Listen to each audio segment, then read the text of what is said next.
Voilà, la de cette télévision, on a pu si nous beauté participant aux alliés. Nazana Ale Bolodjoa par rapport à l'actualité politique en Boganabiso. Madame Catherine Ngwanda, partenaire officiel à Dosta TV, a le Luka Ale Bolodjoa. D'abord, maman a pu si beauté place à ça. Nazana Ale Bolodjoa, mbote moi n'amboka. Mbote ndekonangai, mbote na balandi, mbote pe na maman. Maman Catherine Ngwanda. Yo moi andi mara kanisa ngai. Oui, partenaire à Dosta TV. Merci maman ngai. Voilà, Tozana Ale Bolodjoa a quand même réaction par rapport aux autres cas. Chilombo a cela qui discours à 6 minutes. Chilombo a lobby qui azoko banda ba consultation a consulté classe politique y compris Nayo Ale Bolodjoa et puis a lobby dès la semaine prochaine après consultation à Kolobalissu et pas à peu près congolais. Mais tout le monde te consomme semaine, Chilombo réagir réaction des années. Réaction anglaise ko zo au sérieux. Comment ça? Parce qu'il y a déjà mis au sérieux. Moi, il y a au monde degré, niveau, il y a pouvoir, et ça qu'on définit niveau de responsabilité. Un chef, quand il dit quelque chose, attends, rabatena les aboutissants. Il faut étudier les contours. Mais autres gens en Angolelo, il y a un sali discours, sans que peuple atinaye, et puis il y a un remarqué qui a exécuté à montrer. Déjà dans l'opérationnalisation, ce qu'on le dit que dans une semaine, c'est-à-dire qu'il faut fixer date.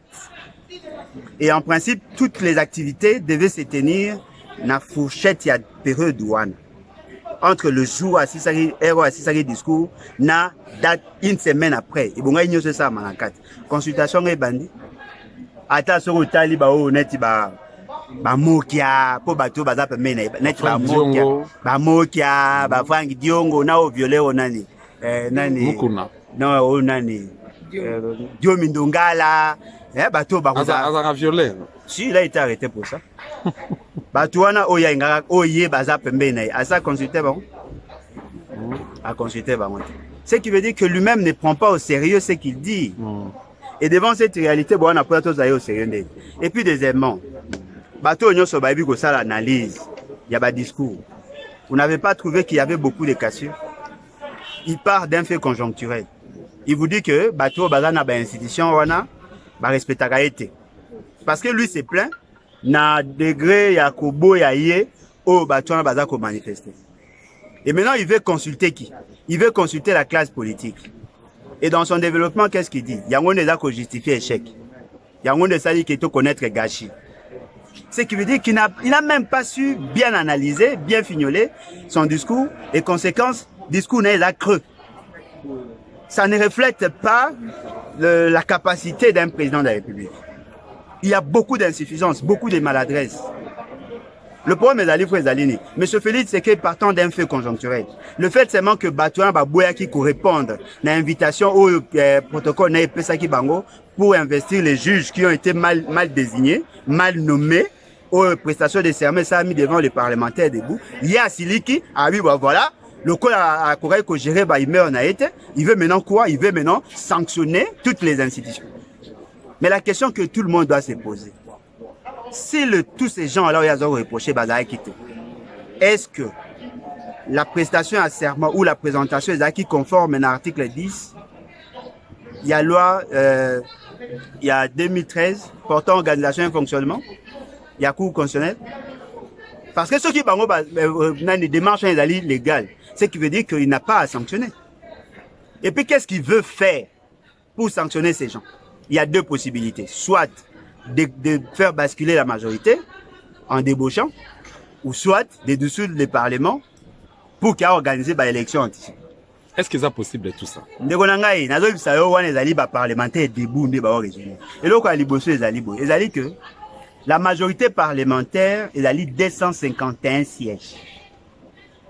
Ce qu'aujourd'hui, M. Bemba, aujourd'hui, M. Katumbi, bango tout, ne au mona bango la muka mo bimbande bazana, bana 87 sièges. Oh bengi IDPS ali cash, bana 50. Ça fait 137. Ce qu'aujourd'hui, bateau bango bango ko débauché. Faut baza combien? Plus de 120. 120 d'abord au FCC. Et pour réussir, il faut avoir un regroupement mobile. Parce que si on a une dame de regroupement, automatiquement, on va enclencher l'article mort dans le règlement intérieur, dans la loi, où la mouton député, c'est son suppléant qui va les remplacer. Comment va-t-il procéder? Ce qui veut dire que Moutounion soit à la conscient. Ouais, il y a réalité à pays. Monsieur Félix Tshisekedi est devant un guet-apens. Il est moko a mis piégé. Alors, il y a plutôt chantage contre partenaire naïe pour qu'à se faire, à se créer épaisseur politique au hasard dans l'autre. L'on est aux aboués, tozali devant une dichotomie, il y a Zali président de la République, mais c'est Kabila Zali chef de l'État. Et devant cette réalité-là, le pays est bloqué.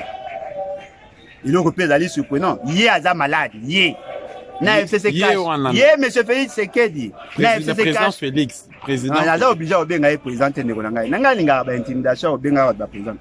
Il y a déjà il y a moko na FCC cash ba malade.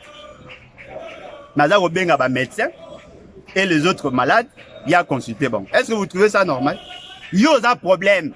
Il y a un bloqué le fonctionnement à l'État. Aujourd'hui, nous assistons à un dysfonctionnement systémique par le fait qu'il a accédé au pouvoir par des voies scabreuses et qu'il n'arrive pas à exécuter, à exercer la fonction à président de la République.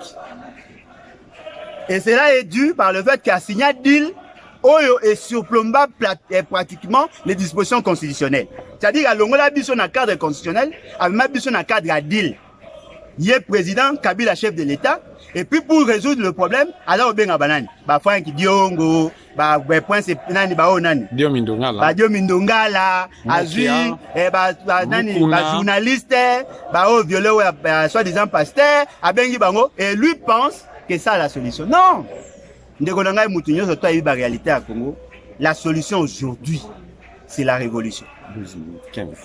À ta projet Moroté Moutawe comme Malelo. Et qu'on décante. Sauf peut-être que c'est la solution palliative. Et dans la plan de sortie des crises. Et dans la fameuse consultation, ça ne sera pas la solution. La solution, c'est la révolution. Qu'est-ce que nous entendons par révolution? Il faut passer à formatage de la société. Le comme le quoi la machine, et côté virus est belé. Et comme il faut bloquer le logiciel. Et ce que nous devons faire, il faut d'abord tout longo la logiciel, tout nettoyer disque dur, tout installer le logiciel à Sika. Est-ce que tu as un programme? Et à partir de programme, qu'est-ce qu'on va obtenir comme résultat? La machine, tu vas réinitialiser machine va fonctionner normal. Mais ce qui est bolingi, oh non, voilà, bien que le logiciel est il y a des programmes à sauver, tu as installé un antivirus, ça peut ou ne pas marcher. C'est ça la situation au peste de Zali Lelo. C'est-à-dire que la situation de Zali, M. Félix Tshisekedi et M. Kabila s'est constitué en obstacle.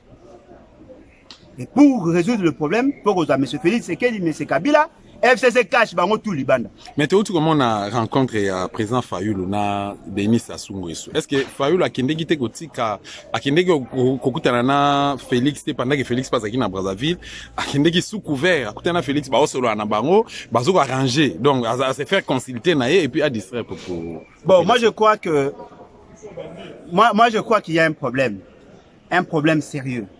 Batu mingi ba otanga mukana na kata enveloppe.